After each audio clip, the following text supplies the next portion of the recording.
ازيكم حبايبي، عاملين ايه؟ ورجعت لكم تاني مع فيديو جديد. شكرا ليكم وشكرا لتعليقاتكم الجميلة. رجعنا بقى، كل سنة وانتم طيبين. عملت معاكم الميداليات الجميلة دي بابا نويل بمناسبة السنة الجديدة. كل سنة وانتم طيبين. ايه رأيكم بقى؟ هنشتغلها مع بعضيكم. انا كنت عاملة الروز في الابيض في الاحمر، وهنا عاملة الأحمر دوت راس بابا نويل. هنعملها دلوقتي ونشوف بتتعمل ازاي. بسم الله الرحمن الرحيم. نبدأ بقى مع بعض. أنا هعمل باللون الروز برضو، بسيب حتة على جنب كده بالمنظر ده. بلف معايا الدايرة، أدخل الفتلة في الدايرة بتاعتنا لإيه؟ لعمل غرزة البداية. بشد الخيط اللي على جنب بالمنظر دوت كده على قد إيه دخلاني الإبرة بتاعتي. بتلف الخيط على صباعك، تمسكي بالصباعين دول الفتلة بتاعتك عشان شغلك ما يتحركش. انا دي معايا الابرة رقم 4. انا عاملاها كبيرة شوية عشان ايه؟ تشوفوا الغرزة معايا. هبدأ اعمل الغرزة السحرية. هعمل 1 2 3. خلاص، بلف الخيط، باجي في اول غرزة ابدأ اعمل غرزة عمود. في نفس الغرزة تاني غرزة عمود اهو بالمنظر ده كده. في تالت اهي بعمل تالت عمود، رابع عمود. انا عايزة هنا 12 عمود. خامس عمود، سادس عمود، سابع عمود، تامن عمود اهو، تاسع عمود، 10 عمود، 11 عمود،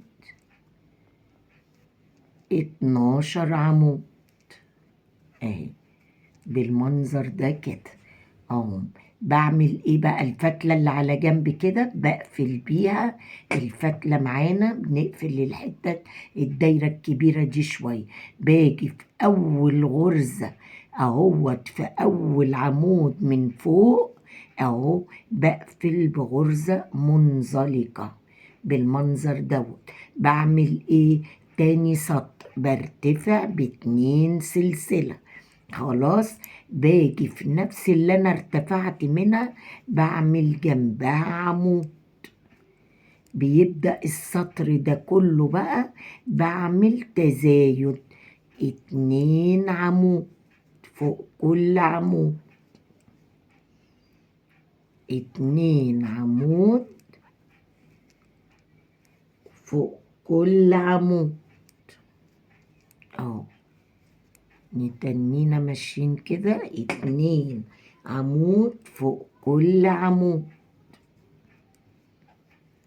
اهو، 2 عمود فوق كل عمود زي الدايرة العادية، زي الدايرة العادية اهو. بتني ماشية كده تزايد اهو، 2 عمود اهو بالمنظر ده. بتلاقي الإبرة طلع الخيط منها عادي خالص، مفيش مشكلة اهو. اهي 2 عمود برضو في اللي جنبيها، 2 عمود اللي جنبيها، 2 عمود اللي جنبيها، 2 عمود. طبعا اللي عايز يغير كان هنا التاني، يعني في التاني ده كان يغير، بس انا هغير ان شاء الله في السطر الجاي. 2 عمود فوق العمود اهو، 2 عمود فوق العمود، 2 عمود فوق العمود اهو. هنا اخر واحدة 2 عمود اهو بالمنظر دوت اهو. ادي الدايرة اللي احنا عملناها اللي بنحط عليها الوش بتاع ايه البابا نويل اهو. باجي هنا انا عايزة اعمل ايه بقى؟ انا عايزة اغير الخيط، هاجي هنا في تالت اهي غرزة من تحت بعمل غرزة منزلقة. خلاص بعمل كده، ترفعي الخيط لفوق كده اهو. شوفوا بقى انا هعمل ايه. هجيب المقص اقص الخيط بتاعي الروز ده، انا مش عايزاه دلوقتي. هدخل بقى ايه معاه؟ اللون الاحمر اهو. بصوا بقى من اسهل ما يمكن. بص بنعمل ايه اهو. انت عندك دايره صغيره اهي هتربطيها عادي خالص اهو. شايفين؟ بتشدي الخيط اللي تحت كده وتربطي معايا كده.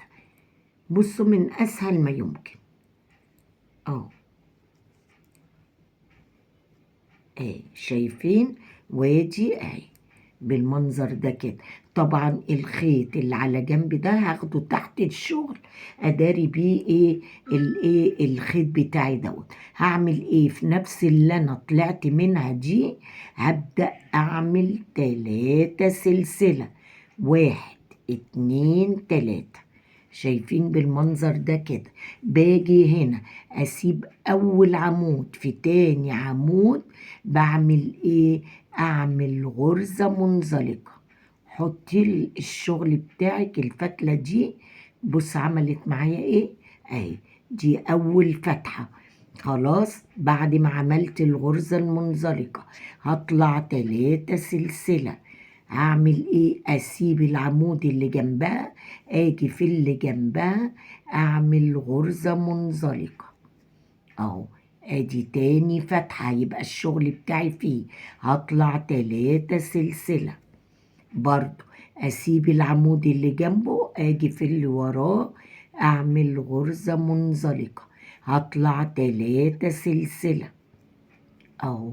بسيب العمود باجي في العمود اللي جنبه اعمل غرزة منزلقة. اطلع 3 سلسلة. انا كده عايزة 6 فتحات. ادي 1 2 3 4 كده. برضو اسيب عمود واخش كده يبقى دي 5 فتحة. اطلع 3 سلسلة. شايفين بالمنظر ده كده اهو.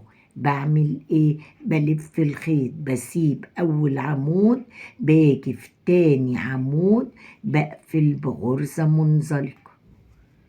شايفين اهو بقى بدأنا نعمل الراس اللي من فوق بتاعت ايه البابا نويل. خلاص بعمل ايه كده؟ بطلع سلسلة واحدة اهو.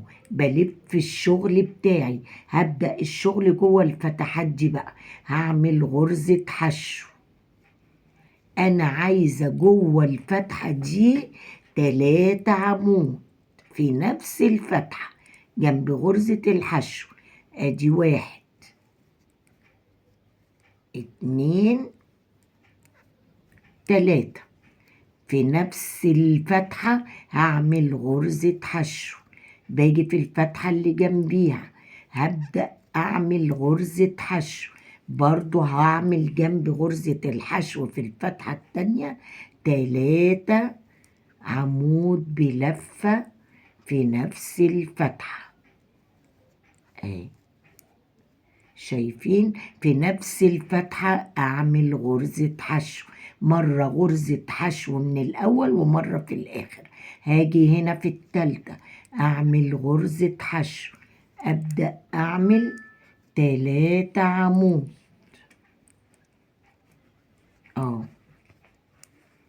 3 عمود. شايفين؟ واعمل غرزة حشو. بقعد املى بالمنظر دوت لغاية ما نخلص لغاية هنا. برضو غرزة حشو في الاول 3 جنبها عمود غرزة حشو في نفس المكان. طبعا أنا علشان وقت الفيديو معايا ما طولش عليكم، في فيديو الحلقة الجاية برضو هنعمل الجزء التاني أوريكم إحنا هنخلصه إزاي. شكرا ليكم وشكرا لاستماعكم، والسلام عليكم ورحمة الله وبركاته.